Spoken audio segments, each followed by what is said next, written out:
En het is Amnesia. Dus ik dacht van, goh, ik ga het gewoon even spelen. Yep, that's me. Almost 10 years ago playing Amnesia The Dark Descent. The game that made me through the years and still play it to this day. But that's not what this video is about. What I will talk about are my thoughts so far on Amnesia The Bunker. This game released about a month ago, since the video has been uploaded. I haven't finished the game yet, but as an Amnesia player and a horror enjoyer, I really like to give you my opinion and my thoughts on Amnesia The Bunker. Let's dive into it.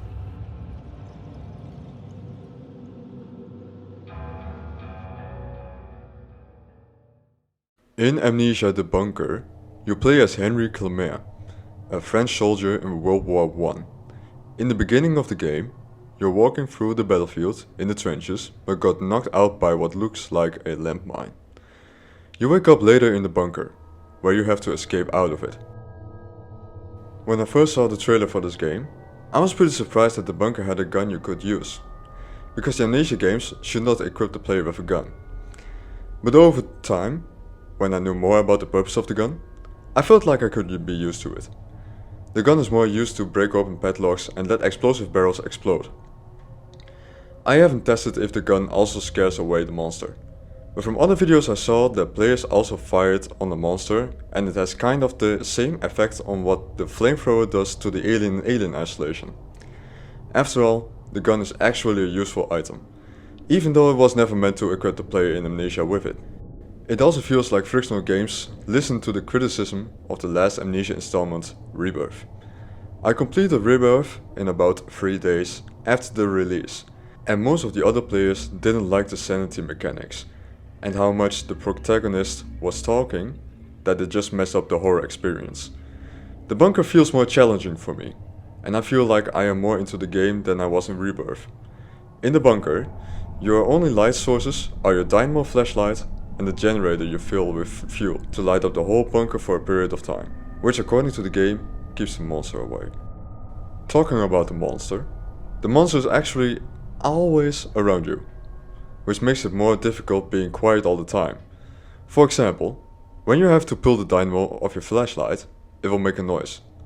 And when the monster is near, you will have a chance it will climb out of the walls and look for the sound's origin.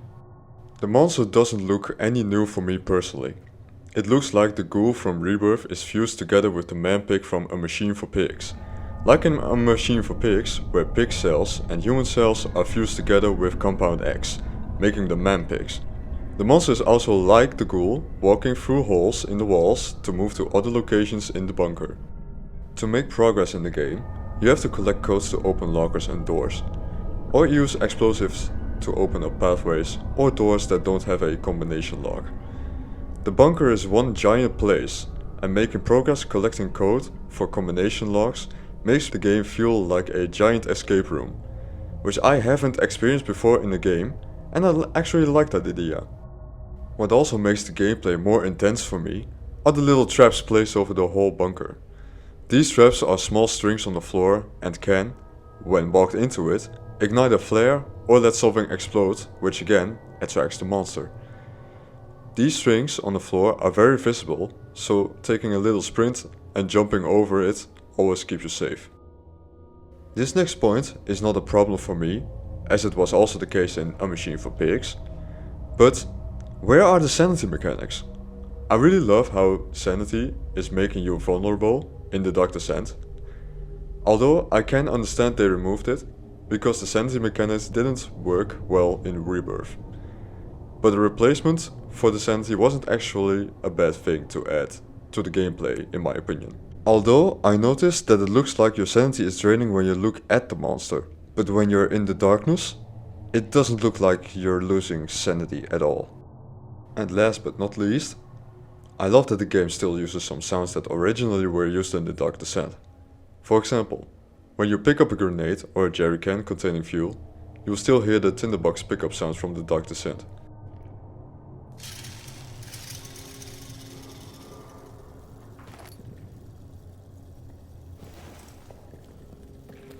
These small little details, still used after more than 10 years, is what I can really appreciate from this game personally.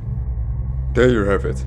Frictional Games definitely brought something well made and also a saving grace after the release of Rebirth. For now, I will not rate this game because I haven't finished it yet. But when I do, I will consider to upload a review video. This is also the first time I made a thoughts on video. If you like this video, consider pressing the like button and subscribe, and let me know if I have to make more of these videos in the future. I will see you next time.